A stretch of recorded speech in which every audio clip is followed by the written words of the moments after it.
अष्ट सिद्धि नौ निधि के दाता, असवर दीन जान की माता। ये जगत माता ने अष्ट सिद्धि और नौ निधि ये दोनों चीज़ हनुमान जी को दे रखा था। तो ये अष्ट सिद्धि और नौ निधि होती क्या है और हनुमान को ही ये प्राप्त है और हनुमान इसको लेके कैसे रहते हैं, आज इन रहस्यों को समझते हैं। तो अब अष्ट सिद्धि और नौ निधि, तो पहले हम आठों सिद्धि के बारे में देखते हैं कि आठों सिद्धि क्या है। तो आठों सिद्धि हैं अनीमा, लघिमा, महिमा, गरिमा, प्राप्ति, प्राकाम्य, वशित्व, ईशित्व। अनीमा का मतलब होता है इससे बहुत ही छोटा रूप बनाया जा सकता है, मतलब हम अपने रूप को छोटा बना सकते हैं। लघिमा का मतलब है इस सिद्धि से छोटा और हल्का बना जा सकता है।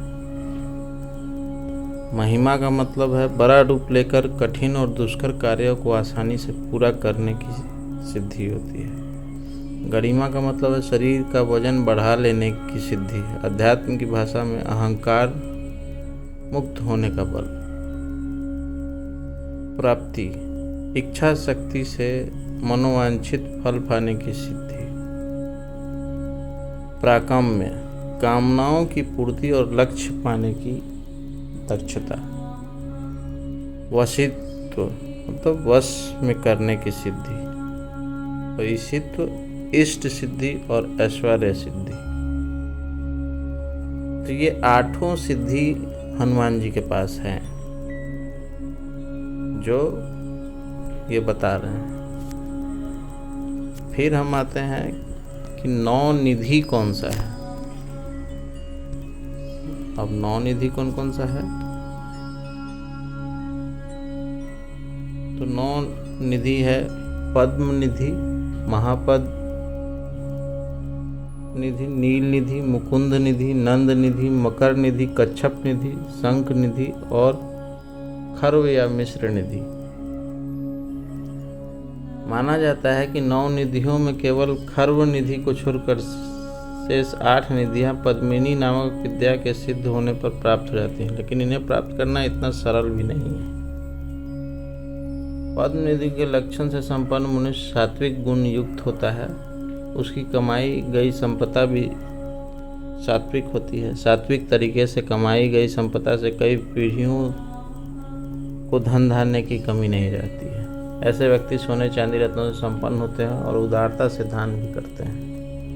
महापद निधि है, महापद निधि से पद्म निधि की तरह सात्विक है, हालांकि इसके प्रभाव 7 पीढ़ियों के बाद नहीं रहता है। इस निधि से संपन्न व्यक्ति भी दानी होता है और 7 पीढ़ियों तक सुख ऐश्वर्य भोगता है। नील निधि, नील निधि में सत्व और रजगुण दोनों ही मिश्रित होते हैं। ऐसी निधि व्यापार द्वारा ही प्राप्त होती है, इसलिए इस निधि से संपन्न व्यक्ति में दोनों ही गुणों की प्रधानता रहती है। इस निधि का प्रभाव 3 पीढ़ियों तक ही रहता है। मुकुंद निधि, मुकुंद निधि में रजोगुण की प्रधानता रहती है, इसलिए इसे राजसी स्वभाव वाले निधि कहा गया। इस निधि से संपन्न व्यक्ति या साधक का मन भोगादि में लगा रहता है। यह निधि 1 पीढ़ी बाद खत्म हो जाती है। नंद निधि, नंद निधि में रज और तम गुण का मिश्रण होता है।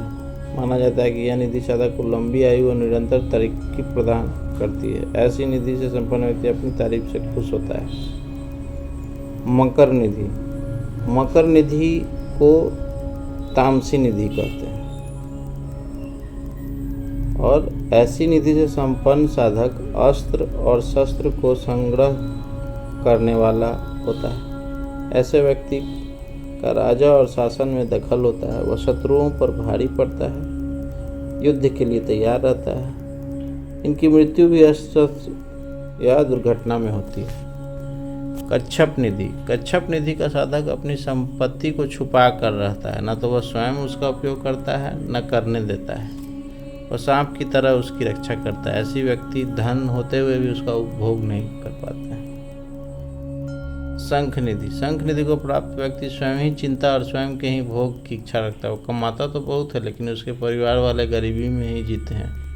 ऐसा व्यक्ति धन का उपयोग स्वयं के सुख भोग के लिए करता है, जिससे उसका परिवार गरीबी में जीवन गुजरता है। अब ये खर्व निधि को मिश्रित निधि कहते हैं। नाम के अनुरूप इसे निधि से संपन्न व्यक्ति अन्य 8 निधियों का सम्मिश्रण होती है। इस निधि से संपन्न व्यक्ति का मिश्रित स्वभाव का कहा गया है। उसके कार्यों और स्वभावों के बारे में भविष्यवाणी नहीं की जा सकती। माना जाता है कि इस निधि को प्राप्त व्यक्ति विकलांग व घमंडी होता है। यह मौके मिलने पर दूसरे का धन भी सुख भी छीन सकता है। ऐसा 8 सिद्धि और 9 निधियों के बारे में जो शास्त्रों में लिखा गया है उसका वर्णन मैंने किया। अब ये 8 सिद्धि और 9 निधि होने के बाद भी हनुमान जी सरल बन के रहते हैं। उनके पास सारी संपन्नता है, पर वो सरल है। अब सरलता उनके अंदर क्यों है? उन्होंने इन सिद्धियों को, निधियों को क्यों वैल्यू नहीं दिया? इसलिए नहीं वैल्यू दिया क्योंकि वो परमात्मा के उस आनंद में भाव विभोर हैं, जिस आनंद का वर्णन भी कोई नहीं कर सकता है। और जो वर्णन कर रहा है वो परमात्मा मैं नहीं हो सकता है। प्राप्ति सबके पास है, हर कोई को ईश्वर प्राप्त है, चाहे वो जीव हो, जंतु हो, पौधा हो, मनुष्य हो या कोई हो, सबको परमात्मा प्राप्त है। और उसकी आनंद की अनुभूति, तो आनंद की अनुभूति का राह कोई जरूर दिखा सकता है कि उस राह को चलने में ही आनंद आने लगता है, लेकिन प्राप्ति हो जाना बहुत बड़ी बात है। तो आनंद की प्राप्ति वो हनुमान जी के पास है। तो हनुमान जी के पास है तो कैसे है? तो हनुमान जी का एक और है जो मैं पढ़ता हूँ।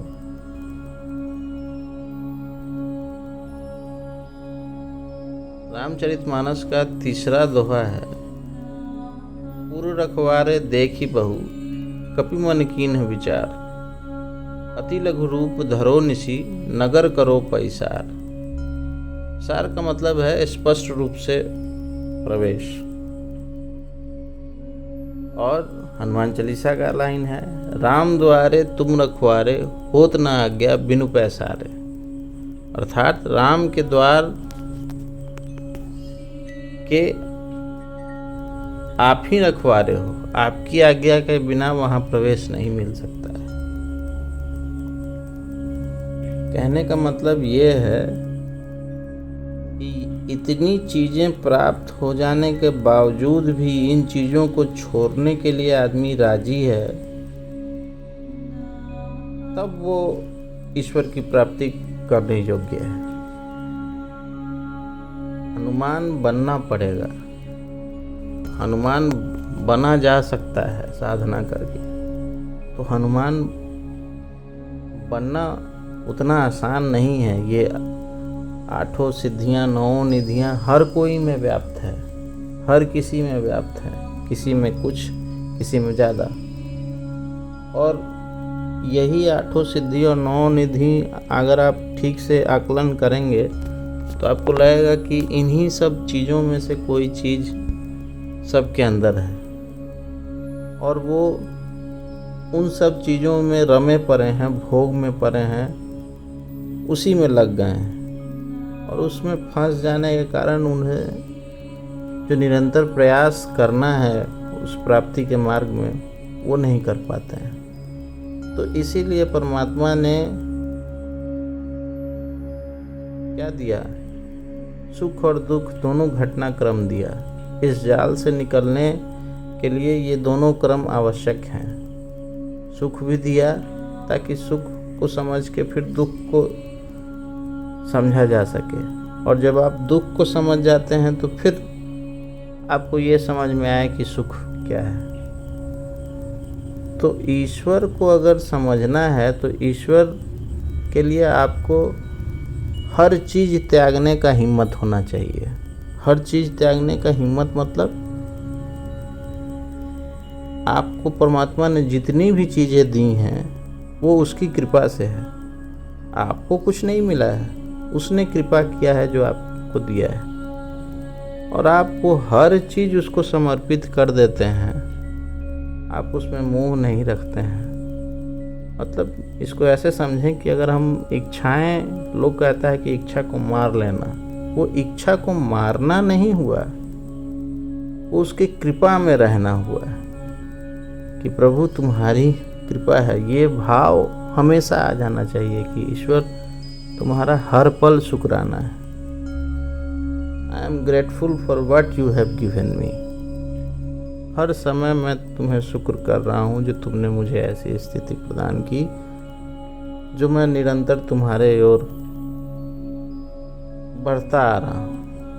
तो ऐसा भाव जब आएगा तब आप हनुमान को समझ पाएंगे। हनुमान का जो पद्धति है, हनुमान के रहस्य को, हनुमान के प्रिंसिपल को समझ पाएंगे कि हनुमान क्या है।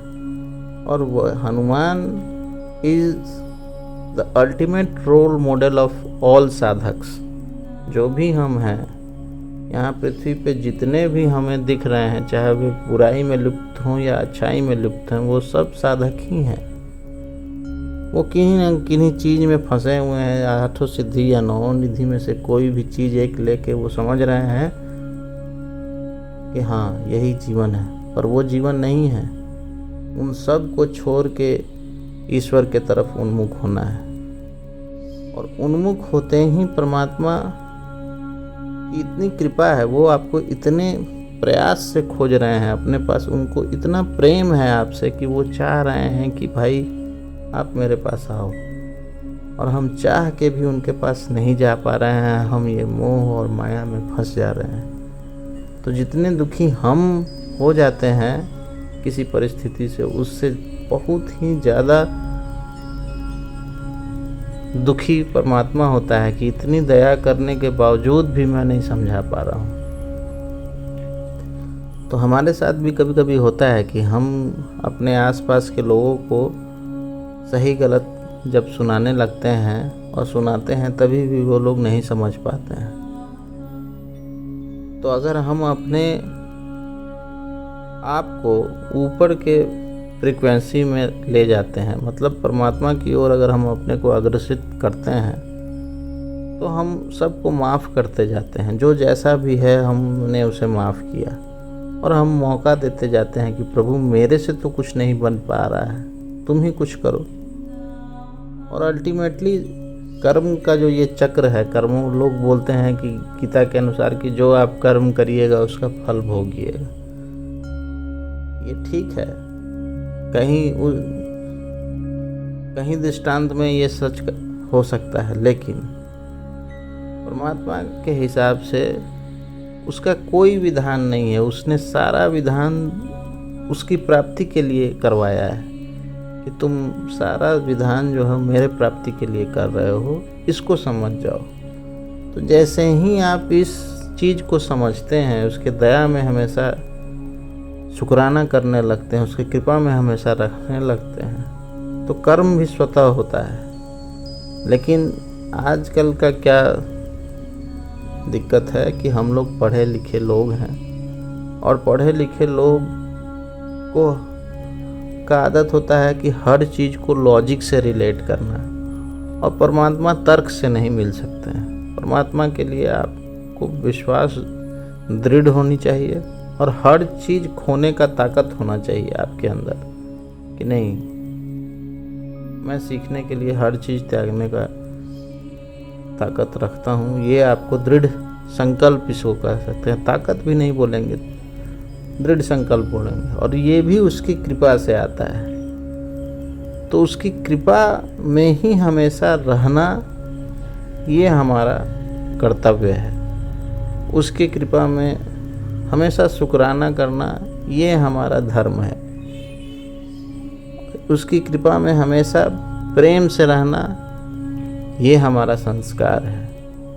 और उसकी कृपा में हमेशा हंसते रहना ये हमारा आचरण है। तो इस चीज़ को हम अपने अंदर ले आएं और हम उस परम सत्ता का, जो भी आप परम सत्ता को मान रहे हैं, एनर्जी मान रहे हैं, गॉड मान रहे हैं, गुरु मान रहे हैं, माता पिता मान रहे हैं, दोस्त मान रहे हैं, जिस तरीके से भी उस आप सत्ता को आप पूज रहे हैं, मान रहे हैं, तो वो सत्ता आपके लिए वही है। और आप उसमें अपने आप को ढालिए, उसके हो के ढालिए कि नहीं, सब तुम्हारा ही किया हुआ है। और इस रहस्य को जब आप समझिएगा गूढ़ता से, तब आपको भक्ति योग के बारे में पता चलेगा, आपको योग के बारे में पता चलेगा, आपको भाव के बारे में पता चलेगा, आपको ईश्वर के बारे में पता चलेगा। और ये एकदम सत्य है कि ईश्वर है, और ईश्वर का स्मरण निरंतर है, उसका भाव हमेशा है। तो उसके भाव में हमेशा भावपूर्ण रहना उसकी कृपा से होता है। तो प्रभु हम सबको बस इतना कृपा कीजिए कि हम आपके भाव में हमेशा रह पाएँ। बस इतना हर दिन मांगना भी है तो सिर्फ ये चीज़ मांगना है कि प्रभु कुछ नहीं चाहिए, तुम्हारे भाव में हम रह लें हमेशा, तुमको पूज पाएँ अच्छे से, तुम्हारे ही बारे में सोच पाएँ, तुम्हारा वर्णन कर पाएँ। बस ये आशीर्वाद हमें दे दो। ये सोच जैसे ही आपके अंदर आ जाता है तो आप परमात्मा के स्वरूप हो जाते हैं और आप अपने आप को परमात्मा में विलीन कर लेते हैं। तो आज के लिए बस इतना ही। ओम हं हं हनुमंते वायुपुत्राय पंचमुख हनुमते नमः। ओम हं हं हनुमंते वायुपुत्राय पंचमुख हनुमते नमः। ओम नमः शिवाय। जय श्री राम।